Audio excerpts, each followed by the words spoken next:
Hi and welcome. It's that corner of the couch of Murdock's Music Minute where I talk about indie records, indie releases, or indie music. Basically, because the other corner of the couch at the moment is occupied.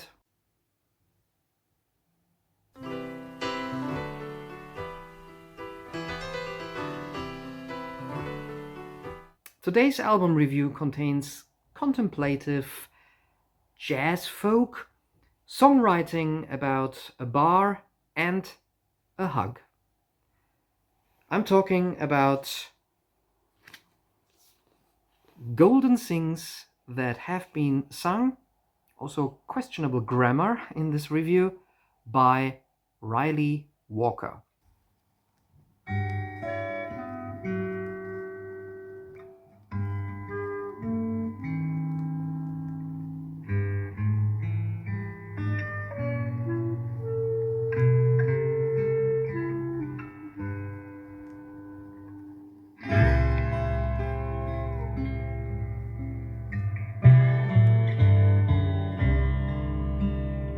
Riley Walker, yes, for a while I had the feeling that he would become maybe the next big thing in terms of indie singer-songwriter or indie folk, that kind of thing. And for a while it looked like that a little bit, but then for various reasons he withdrew from the music scene, at least as a recording artist in the limelight.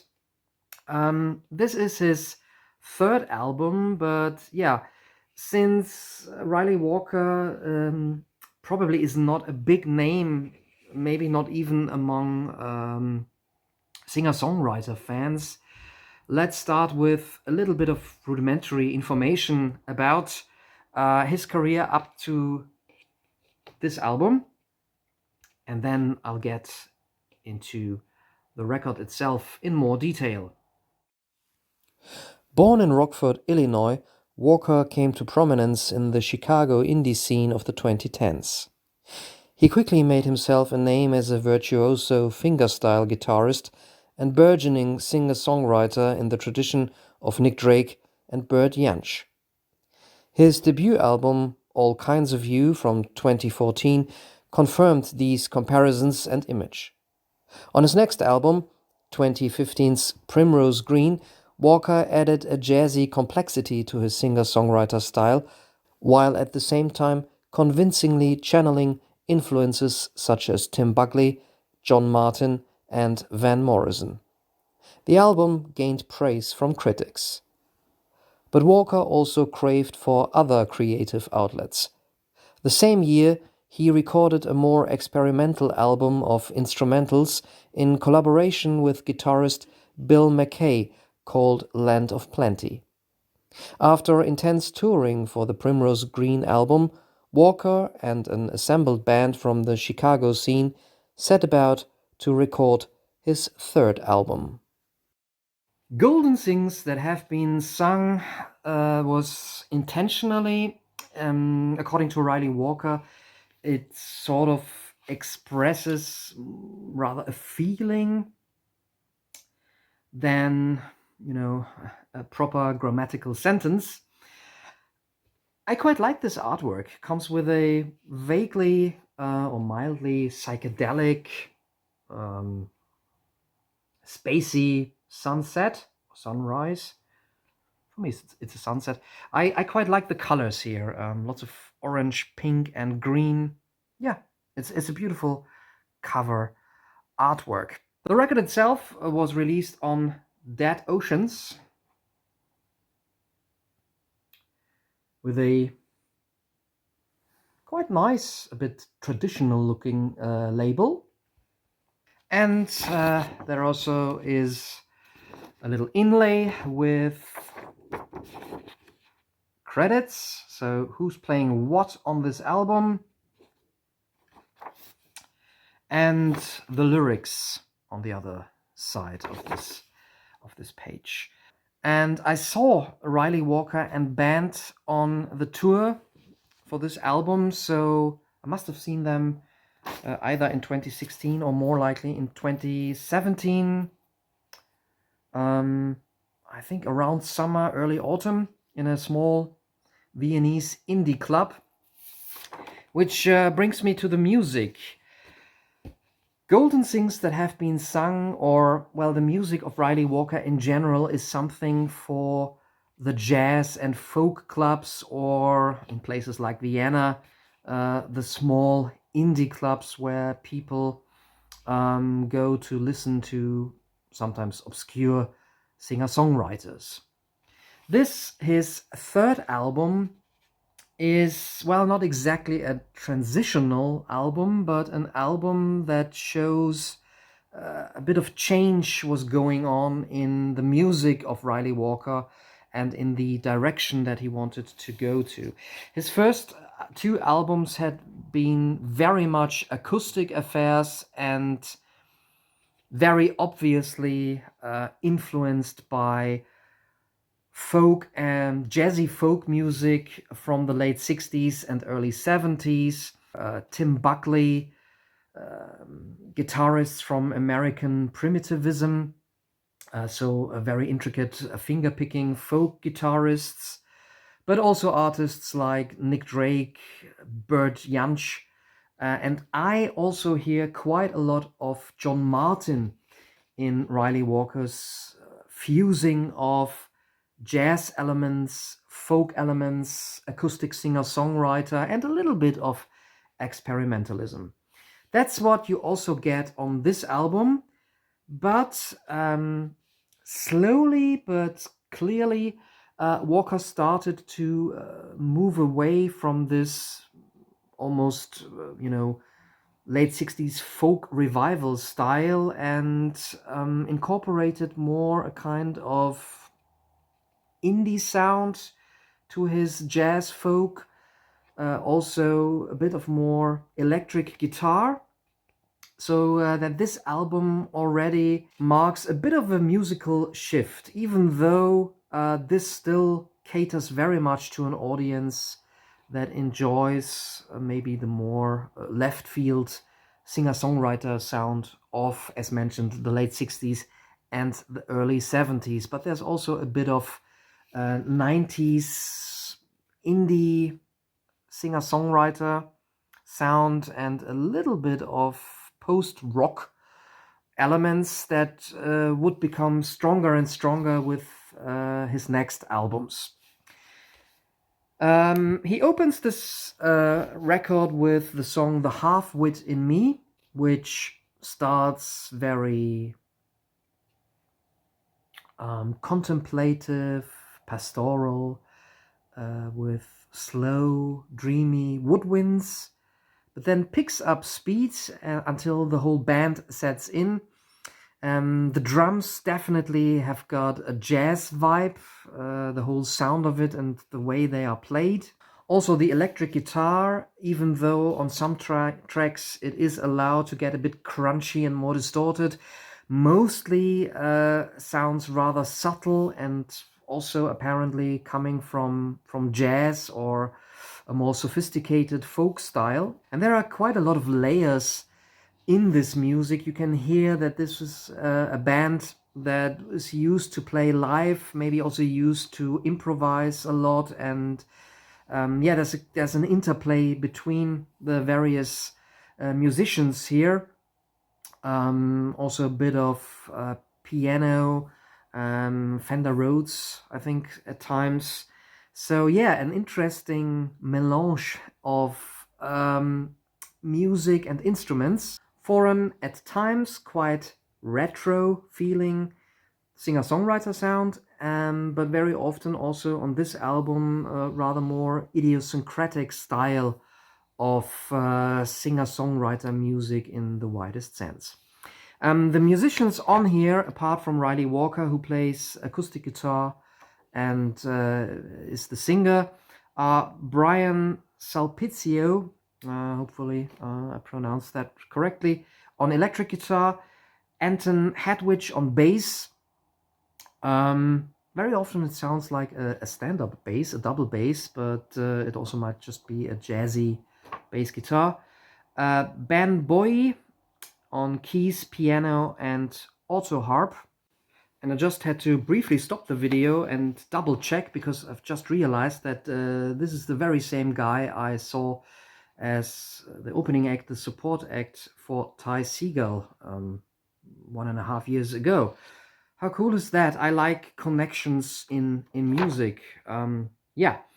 So Frank Rosalie on drums on some tracks, and Ryan Jewell as the other drummer. Leroy Bach or Bach on acoustic guitar, electric guitar, keys and piano, clarinet, percussion, and lap steel.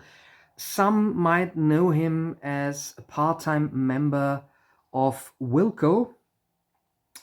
And then there's another drummer, Quinn Kirchner, also drums. So various drummers on different tracks, I guess. Yeah, so that's the lineup here on the album.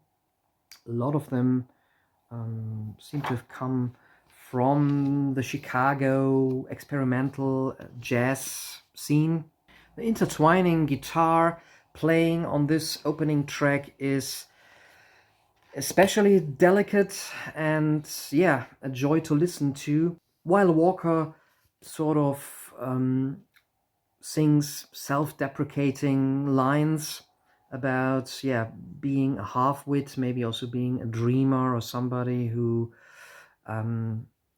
closes his eyes to the realities of living in our sometimes, yeah, quite strict capitalist society, maybe. Tuneless trumpet breaks down the stone, weight of the keep and take, contracted by loan. Yet the half-wit me stayed out all night.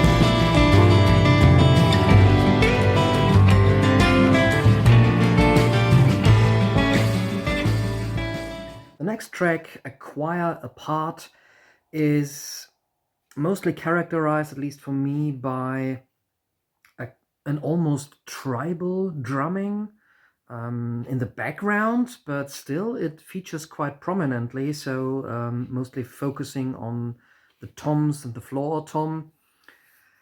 And this is one of the more memorable tunes, actually, even though I think there isn't a real chorus in this song.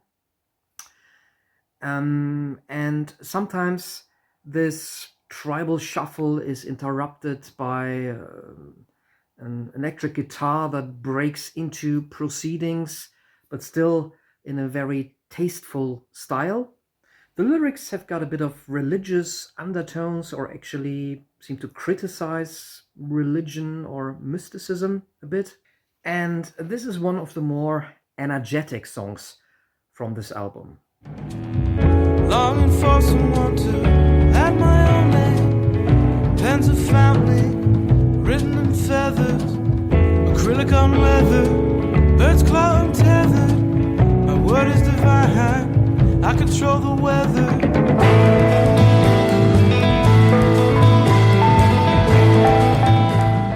Overall, Golden Things That Have Been Sung is not an album that is about up-tempo, dynamic tracks. A lot of the songs are rather slow, almost sluggish affairs, just like the next one, Funny Thing She Said. Yeah, another pensive, melancholic track, almost a bit droning in nature, about, well, the lyric eye being rejected by a woman who realizes that he simply is not the one for a steady, settled relationship. I mean, some of those lines really say it all.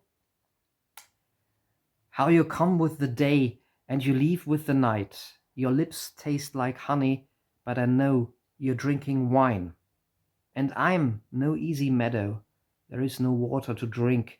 And hey, why the long face, boy? Have you even thought of me? Maybe there's also a little bit of personal experience of, you know, being this traveling bard and trying to keep up a relationship. But maybe I'm just reading too much into those lyrics. Of course, we should never forget that not everything a singer-songwriter puts down on paper is really about him or an autobiographic text.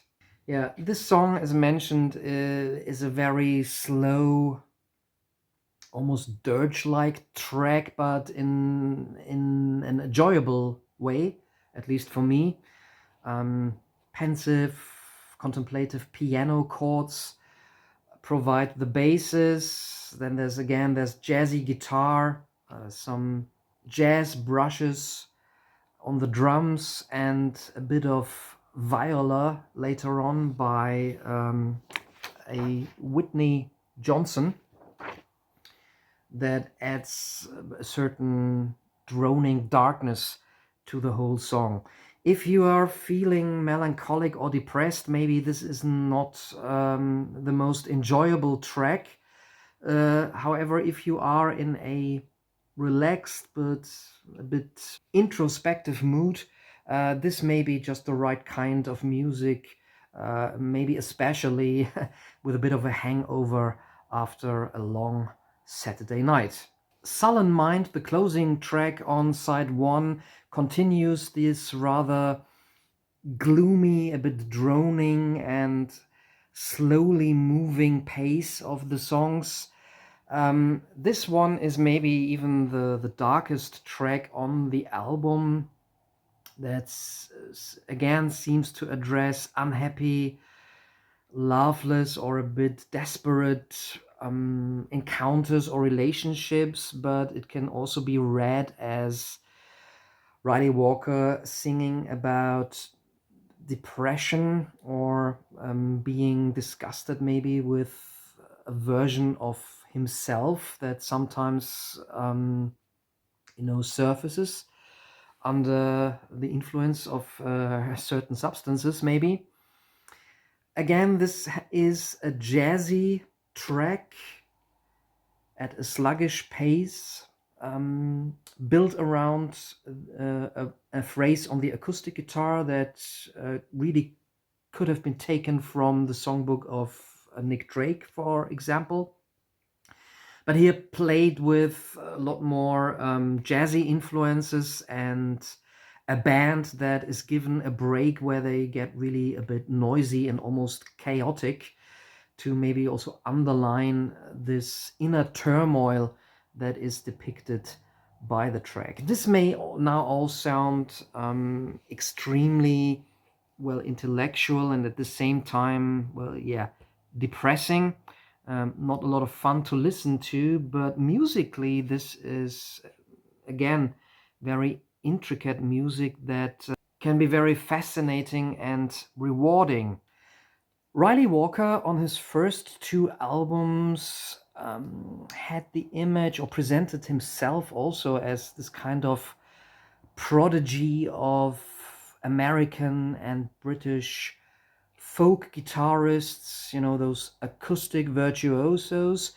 But you can sense that he wanted to get away from that a little bit with the music on this album. And even though, of course, you hear him play acoustic guitar on side 1, there isn't a lot of, a bigger showcase for him as a solo guitarist or as an acoustic guitarist in general. This changes a little bit with the first track on side 2, I Will Ask You Twice. This is classic plain folk finger picking, practically only Walker and his acoustic guitar, and I think a little bit of an electric guitar later on with an effect, or maybe it's a keyboard with an effect on it. But basically, this is an acoustic singer-songwriter folk ballad, very beautiful song, and also changes the mood a little bit and the sound on the album, especially after the last 2 tracks on side 1. So this is a welcome, a little bit more relaxed track, even though, again, also the mood is, well, not exactly melancholic, but definitely reflective and contemplative. This track, however, is immediately surpassed by the song that follows, namely The Roundabout. This is, I would say, the most straightforward and catchiest song in Ryley Walker's entire discography so far. Like the roundabout in the title, we get a circling, always repeating little guitar. Well, what is it? Is it a motif, a guitar phrase, a guitar lick played on the acoustic guitar? Very down to earth, sort of folk. Well, not exactly a folk pop song, but an indie folk song that is quite memorable. And also the lyrics are a bit more straightforward here. I guess this is Ryley Walker describing a local bar and, scenes of just always hanging out at that bar, even though you haven't got any money. There's also a bit of darker humor in the lyrics. One of the lines famously goes, "I'd buy you a drink, but my credit is quite shit, so we can all laugh and have tap water." This is a fantastic track. It could go on and on for me personally, even though it really goes around the same phrase again and again, the same musical motif. But then there's e-piano coming in. The band adds a bit of color and flavor to the whole song. Yeah, it's quite brilliant, actually. Come to think of it, I think my dad wanted a daughter.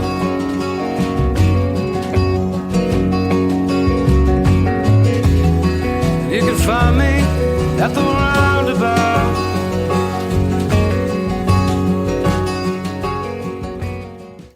The Great and Undecided is a super mellow track with languid chords, a very beautiful piano, and even though also the lyrics are more on the melancholic side, I find this is a gorgeous little slow burner of a track. It wasn't the one that stood out immediately for me, but this maybe is sort of the rough diamond or the undiscovered gem on the album. The band is wonderfully locked in together here in this song. My friend Joy wrote a song for me. She was singing it in my room.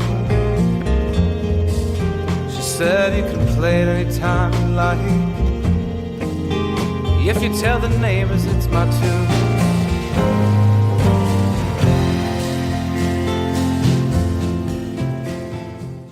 And then the album finishes with Age-Old Tale. We get seconds of noise experimentation in the studio created by guitars and an auto harp until the actual riff, or rather chord progression of the song is built up.